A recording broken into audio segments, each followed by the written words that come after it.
Ouais, salut à toutes et à tous. Les amis, on se retrouve pour la review de NXT du 16 juin 2026. Et donc, pour commencer ce show, on a eu un segment de Zarya qui tout simplement s'exprimait sur son règne en tant que nouvelle championne d'Amérique du Nord. Elle est arrivée, elle a imposé sa stature, elle est le futur, elle doit le forcer, etc. etc. Et cite les noms autour d'elle, Lola Vice, Tatum Paxé, Sol Ruka, Kellen Jordan, Ken Gray et Lola Vice sont arrivés, les points d'équilibre instables, et Robert Stone également. Donc le segment fonctionne comme une cartographie instantanée de la division féminine NXT. Chaque catcheuse a ce qu'il faut. Enfin bref, quoi. Ce segment est extrêmement fort dans sa capacité à condenser une division entière en quelques minutes sans perte de visibilité. Chaque catcheuse est utilisée comme un symbole narratif clair, ce qui donne une profondeur immédiate à NXT sans avoir besoin des matchs longs. Le plus important est de la fluidité des transitions. Aucune intervention ne casse la logique globale. Tout s'enchaîne comme une montée en tension progressive. On a une vraie sensation de vision vivante où chaque phrase prononcée définit la hiérarchie. C'est exactement le type de segment qui sert à construire un PLE sans même avoir besoin d'un combat direct immédiat. Enfin, construire un PLE, j'ai vite parlé, c'est surtout construire le main event de la soirée. Le segment repose entièrement sur du dialogue et de la confrontation verbale, ce qui rend sa lecture très dense, mais aussi très, très dépendante de l'attention du spectateur. Il n'y a aucune action physique, toute l'attention est construite sur la perception des personnages plutôt que sur des événements concrets. Cela rend l'ensemble très riche sur le plan narratif, mais moins accessible pour un public qui attend du moment ou des moments spectaculaires. On est dans une logique de mise en place pure, ce qui signifie que l'impact réel dépendra entièrement des matchs futurs. Je suis d'accord sur ça. Le principal problème de ce segment est son absence totale de rupture émotionnelle ou de moments de climax trop équilibré. Même chaque catcheuse a sa fonction. Chaque discours s'oppose proprement à un autre, mais rien ne vient casser la structure. Cela peut créer une sensation de circularité où le segment expose beaucoup sans réellement provoquer un événement. De plus, certaines rivalités sont posées mais pas exploitées immédiatement, ce qui peut donner l'impression de pré-booking permanent sans playoff immédiat, enfin sans action physique ou intervention marquante. Le segment repose uniquement sur la qualité des promos, ce qui peut limiter son impact près d'un public orienté spectacle. C'est dommage, oui, c'est vrai, mais c'est quand même un bon début d'NXT. On a la championne NXT, on a la championne d'Amérique du Nord NXT, on a sa challengeuse et on a Kelly Jordan qui sont impliqués dans ce segment. Et je trouve ça assez cool de la part de la WWE de faire euh, un segment ainsi. Donc j'ai beaucoup aimé comment ils ont emmené ça et surtout comment ils ont amené d'autres choses, quoi. C'était hyper intéressant de faire ça ainsi. Donc c'est une très très bonne chose du côté de la WWE d'avoir fait ça, d'avoir impliqué Lola Vice, Kendall Gray, Kelani Jordan et Zarya. C'était peut-être ce qu'il fallait faire, enfin, façon de parler, hein. Peut-être qu'ils auraient dû faire autrement aussi, je ne sais pas trop comment ils auraient pu faire, faut voir, mais franchement, pour l'ancien NXT, c'était hyper intéressant de voir ce qu'ils ont fait, quoi, et moi j'ai aimé. Il y a des gens qui aimeront peut-être un petit peu moins parce qu'ils sont moins développés NXT. Moi j'ai apprécié comment c'était emmené et comment ça a été fait. Enfin bref, ensuite après on a eu le premier match de la soirée, donc c'était Italian Heights euh,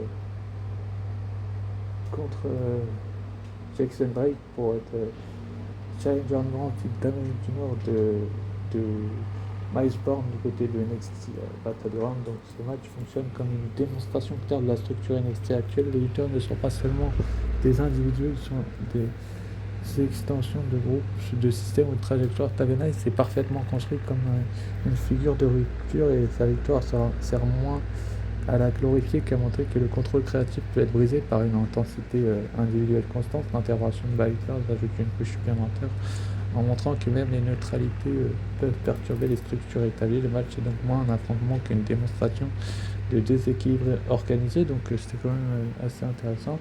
Le match reste relativement classique dans sa structure de base, face et intervention, finition opportuniste. Cela le rend très visible mais aussi prévisible dans sa progression. Le vrai intérêt ne vient pas de la narration du match lui-même, mais du système autour de lui. Et Vanity Project plus Alliance temporaire, sans ce contexte, le match serait beaucoup plus standard et moins marquant en tant qu'événement isolé. C'est vrai que c'est dommage et on a eu le point négatif, c'est que le principal problème avec le match repose fortement sur des éléments externes pour exister narrativement, sans même qui projette et sans intervention extérieure. La structure émotionnelle serait assez faible, de plus j'accepterais que reste dans un rôle assez passif de support narratif, ce qui limite sa montée en crédibilité individuelle. Le match sert davantage Ice que le système global, ce qui peut créer un déséquilibre de construction à long terme. Je suis d'accord là-dessus, mais je vais aller plus loin, c'est que Vanity Project sont champions par équipe et c'est peut-être ce qu'il y a de mieux à faire, c'était de faire gagner Tavia Knight justement et de le mettre en avant. On sait qu'il a un passé avec MySport en tant que partenaire par équipe, donc c'était peut-être ce qu'il fallait faire. Et aussi, on avait une sacrée opposition entre deux protagonistes qui auraient pu même prétendre à être plus haut dans la division NXT, donc c'est quand même assez bien de les avoir mis là où ils sont, donc quand même assez cool. Après, le fait que Tavion il se reproche à MySpawn d'être intervenu, c'est quand même une politique que la WWE fait d'une très très bonne façon, donc j'ai adoré. Et franchement, est-ce qu'ils auraient dû le faire autrement, je ne sais pas, mais quand même, c'était hyper intéressant de se dire, oui, il a intervenu ceci et cela.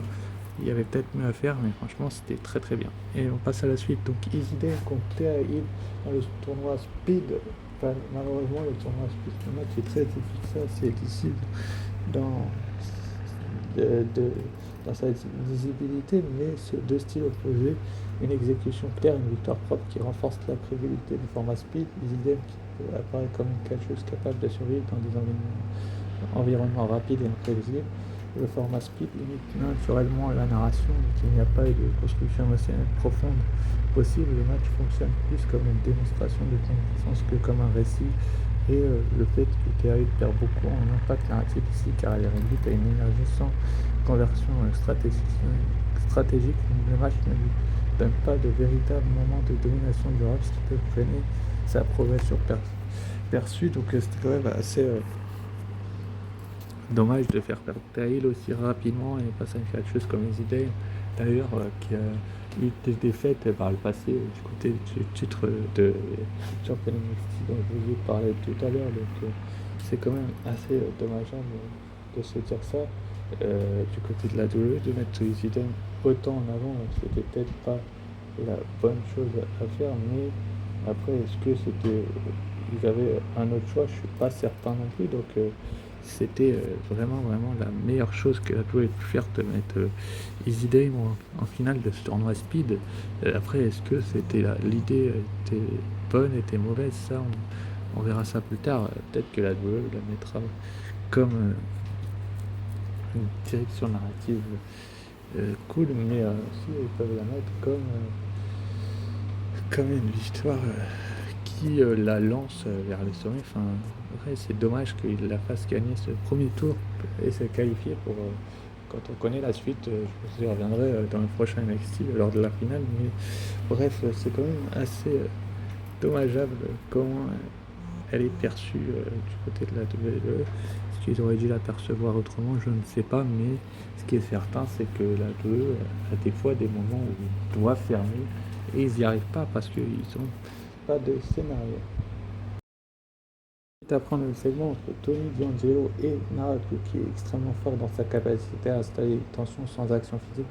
Tony D'Angelo est utilisé comme une figure de contrôle narratif presque paranoïaque qui tente de forcer Naraku à entrer dans une structure qu'il refuse. Naraku de son côté fonctionne comme une anomalie complète dans le roster. Il ne surjoue pas, ne réagit pas et impose un style qui devient une forme de domination psychologique. Le fait que le segment soit signé de manière unilatérale renforce encore cette dynamique, car Tony ne gagne pas la confiance, force simplement l'existence. Cela crée une anticipation très forte pour Great American Bash du côté de NXT et le segment reste relativement statique dans sa construction. Il repose presque entièrement sur un dialogue contrôlé et une mise en scène minimale qui rend la lecture très claire mais limite la montée en intensité émotionnelle immédiate. Le spectateur comprend parfaitement les enjeux mais ne ressent pas encore de basculement dramatique. On est dans une logique pure de préparation de match sans play-off immédiat. Le principal point faible est l'absence de confrontation physique ou de rupture narrative partout et contenu presque trop contrôler Naraku, étant volontairement très passif dans son explosion, le segment peut sembler déséquilibré en intensité perçue. De plus, domine totalement la structure du Jaos, qui peut réduire l'équité du duel. Enfin, le segment dépend entièrement du futur match pour exister pleinement, ce qui en fait une construction très long terme mais peu satisfaisante isolement. Je suis d'accord là-dessus et c'est exactement là où je voulais en venir, c'est qu'ils ont trop isolé le segment et ils auraient pu mieux le faire, surtout que c'est le titre NXT qu'on parle, donc c'était peut-être mieux qu'il y avait peut-être mieux à faire. Passons au match ensuite entre Nati et Jada Parker. Donc là, ce match fonctionne comme une confrontation préférentielle entre deux étapes de développement d'une capture. Jada Parker est utilisé comme une projection de futurs potentiels bruts, tandis que Nati est utilisé comme un système de validation technique incarné. Le plus intéressant est la manière dont le match transforme la vitesse initiale de Jada en désavantage progressif, ce qui donne une lecture très claire de la supériorité de l'expérience sur l'instinct. Le short-shooter ne sert pas simplement de finisher, mais de conclusion logique à un processus de déconstruction progressive. C'est un match qui est extrêmement cohérent dans sa narration interne. Le match suit une structure très classique. Jeune talent explosif contre vétéran technique avec une bascule progressive vers le contrôle du vétéran. Cela le rend très lisible mais assez prévisible pour un spectateur habitué à ce schéma. L'intérêt ne vient pas de la surprise du résultat, mais de la manière dont la transition de contrôle est exécutée. Cela en fait un match plus pédagogique que dramatique. Ça, c'est vrai, je suis complètement d'accord. Le principal problème est que Jada Parker perd progressivement toute capacité de menace réelle à mesure que le match avance. Cela peut limiter sa perception de progression immédiate au produit. De plus, les matchs ne prévoient pas de véritable moment où Nati est réellement en danger, ce qui réduit la tension dramatique globale. Enfin, la structure classique du vétéran contrôle et finit par soumission peut sembler répétitive dans l'écosystème NXT si elle est trop utilisée. Je suis d'accord là-dessus et franchement ils auraient peut-être pas dû l'utiliser autant, si vous voyez ce que je veux dire. C'est à peu près c'est assez dommage que la duo ne fasse pas ça sur de la durée plus longue. Donc maintenant c'est à voir si par la suite il y aura d'autres confrontations entre les deux jeunes femmes, mais là je trouve ça bête que Nati et Jada Parker se livrent une bagarre et que Nati s'en sorte de manière assez rapide et efficace et structureuse. Mais est-ce que c'est la meilleure chose à faire? J'en ai aucune idée et je sais pas du tout s'ils vont réussir à réussir son booking ou pas du tout, quoi. C'est la victoire de Nati par soumission, c'est le meilleur moment peut-être de ce NXT là, même si elle est vétérane et que peut-être qu'elle aurait pas dû mettre une leçon ainsi à Jada Parker, mais c'est comme ça, c'est la WWE et je trouve ça assez dommageable qu'ils aient pas fait ça plus longuement, qu'ils aient pas fait durer le suspense un peu plus, quoi. Si vous voyez que je veux dire, c'est un peu ballot à dire, mais j'aime beaucoup que ce soit Nati ou Jada Parker, et surtout Jada Parker, et pour moi, elle ne devait pas forcément perdre de cette façon-là. Ensuite, après, on a eu le 3 matchs de demi-finale du tournoi Split, Ariana Grace face à Layla Dix. Donc là, on a eu un match qui valorise Ariana Grace, qui non pas comme une athlète dominante, mais comme une catcheuse intelligente dans un système instable. Elle ne gagne pas en imposant, mais en exploitant une micro-ouverture générée par le chaos extérieur. Cela lui donne une identité plus stratégique que purement physique, ce qui est important pour les profondeurs du roster féminin. Enfin bref, le point de vue, c'est que le match reste court et structurellement simple. Il ne cherche pas à raconter une rivalité, mais à ajuster des positions dans la division. Malheureusement, le point négatif, c'est que Layla Dix subit une perte de momentum importante sans contre récit fort. Elle apparaît comme une pièce facilement manipulable par les distractions extérieures, ce qui limite sa crédibilité immédiate. Je suis assez d'accord là-dessus et c'est peut-être même le point noir de ce NXT, c'est que pour moi là, il a dit que ça doit être beaucoup mieux booké, quoi. Je veux bien faire un match pile, mais Ariana Grace là, elle a profité de la situation. Ça a été beaucoup trop vite à mon goût et c'était peut-être pas nécessaire du côté de la WWE de les faire aller aussi vite. Mais est-ce qu'ils avaient le choix? Est-ce qu'ils n'avaient pas le choix? On ne sait pas trop en fait le temps du choix qui restait à ce match là, mais bon, peut-être que la WWE pouvait faire mieux sur ce match-là.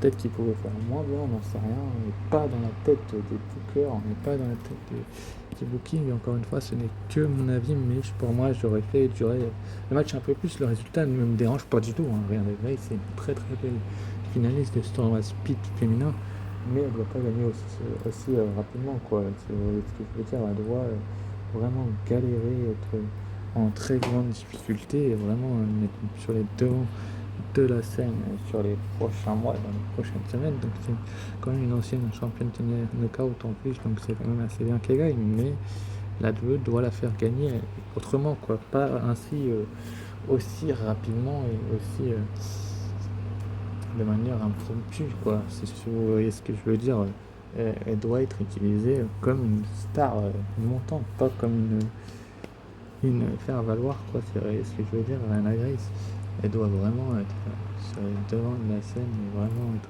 mise en avant, quoi. En tout cas, elle gagne ce match, elle est en finale du tournoi Speed. Comme vous pouvez le voir sur cette image, elle célèbre avec Pertright, donc son clan actuel. Donc c'est quand même une bonne nouvelle de voir Lana Grace être aussi heureuse et aussi autant mise en avant. Donc il faut voir maintenant ce que la WWE va faire par la suite, mais c'est quand même assez intéressant. Enfin bref, passons, c'est ça au main event, c'est le main event Kelly Jordan. Pour revenir à ce main event, Kelly Jordan et Zarya, la championne d'Amérique du Nord, contre la championne de NXT Lola Vice et Kendall Gray, son adversaire de NXT Great American Bash. On a eu ce match il a fonctionné comme une démonstration extrêmement solide de la structure actuelle de NXT. Ne sont pas simplement des opposants, mais des vecteurs narratifs distinctifs. Zarya est utilisé comme point central de tension, Kelly comme mémoire du système, Lola Vice comme perturbation constante et Kendall Gray comme accélérateur de finitude. Ce qui est particulièrement réussi, c'est la manière dont le match ne repose jamais sur une seule logique dominante. Il est constamment en train de changer de langage narratif. Cette instabilité contrôlée crée une impression de vision vivante où aucune hiérarchie ne peut se stabiliser durablement. Le booking donne aussi une vraie crédibilité à Kendall Gray sans affaiblir totalement les autres, ce qui est difficile à équilibrer dans un tag match à 4. Le match reste structurellement chaotique, ce qui peut être vu comme une qualité et une limite selon la lecture du spectateur. Il ne propose pas de fil narratif uniquement clair dominant, qui peut rendre certaines phases difficiles à suivre en termes de hiérarchie immédiate. Cependant, ce choix est cohérent avec l'idée de division instable, donc ce n'est pas un défaut pur, mais plutôt une intention de booking. Le match privilégie la sensation de flux constant plutôt que la construction d'un climax traditionnel bien identifié. Malheureusement, le point négatif, c'est le principal problème de ce match qui réside dans sa densité narrative élevée qui peut diluer l'impact individuel des catcheuses. Zarya, malgré son statut de championne, n'a pas un moment de domination suffisamment isolé pour solidifier son aura dans ce contexte précis, quand il va parfois reléguer un rôle trop symbolique, ce qui limite son impact physique réel dans le match. De plus, la structure très fragmentée empêche la construction d'un véritable moment signature clair qui pourrait être retenu comme image forte du combat. Enfin, la fin opportuniste, bien que cohérente, peut donner une impression de conclusion légèrement abrupte par rapport à la richesse du contenu précédent. Malheureusement, oui, mais c'est la meilleure chose à faire, c'était de faire gagner justement Kendall Gray et Lola Vice qui vont s'affronter du côté de NXT Great American Bash. Et c'était prévisible post-match également, un petit peu ce qui s'est passé. Mais voilà, quoi, et c'est très très bien que Lola et Kendall aient gagné ce match, étant donné qu'elles sont championnes et challengeuses, donc ça les établit vraiment sur les temps de la scène et ça les abrite un petit peu. Et c'est le meilleur choix. Le post-match est extrêmement fort dans sa construction psychologique, car il transforme un simple résultat tactique en repositionnement complet derrière NXT. Chaque catcheuse est utilisée comme un vecteur narratif distinct. Zarya, championne fragilisée dans sa perception de contrôle, Kelani comme ancienne référence en perte d'autorité structurelle, Lola Vice comme KO validé par la victoire et Kendall Gray comme accélération permanente sans point d'arrêt. L'ajout de Jon Moxley est particulièrement efficace car il ne repose pas sur une intervention physique classique mais sur une perception mentale de l'espace narratif. Le segment donne une vraie Impression de division instable en permanence ou même une victoire ne garantit pas une consolidation de statut.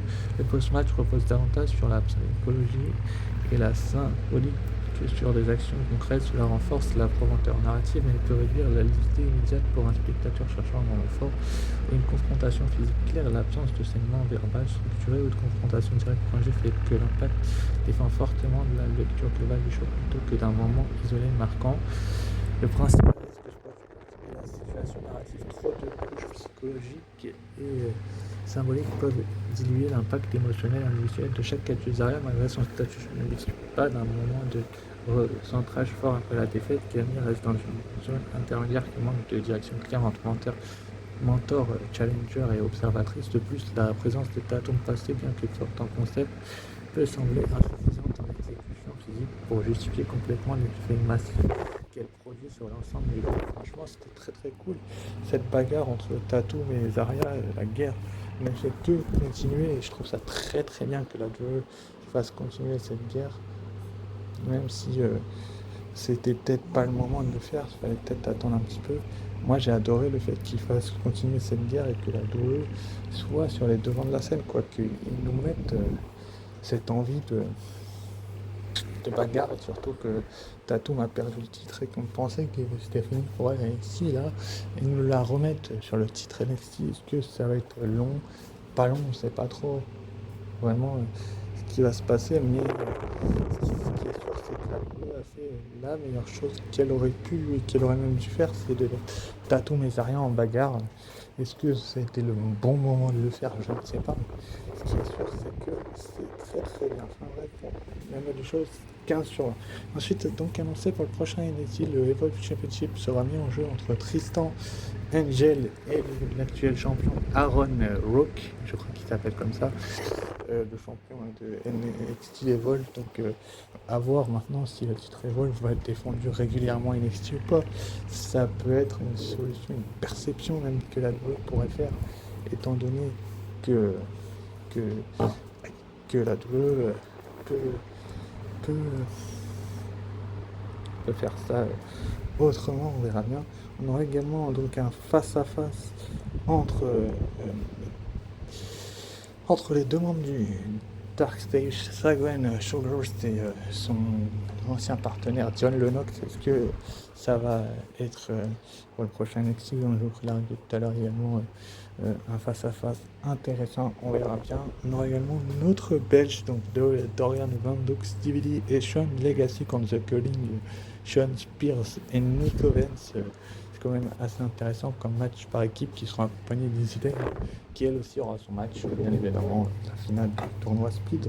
Mais franchement, c'est quand même assez intéressant de voir que DVD, franco-belge, on va dire ça comme ça, combat du côté d'NXT, donc la finale du tournoi Speed, Izzy Dame contre Ariana Grace. Est-ce que Ariana Grace va survivre à Izzy Dame ou est-ce que l'inverse va se produire?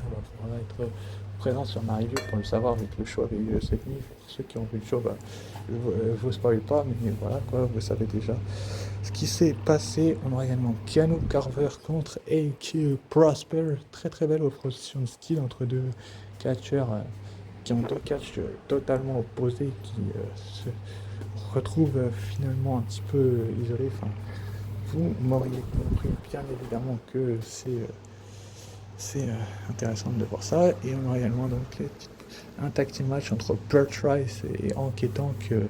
Ça va être assez intéressant de voir comment Hank et Tank vont se débrouiller pour justement voir ce qu'ils peuvent faire du côté de NXT. Enfin, je verrai bien, mais en tout cas, Hank et Tank sont deux anciens champions par équipe NXT. Et on va bien voir ce qui va se passer. On aura la double signature de contrat pour les titres de champion NXT, donc Tony D'Angelo et Naraku d'un côté et Lola Vice et Kendall Gray du côté des femmes de l'autre.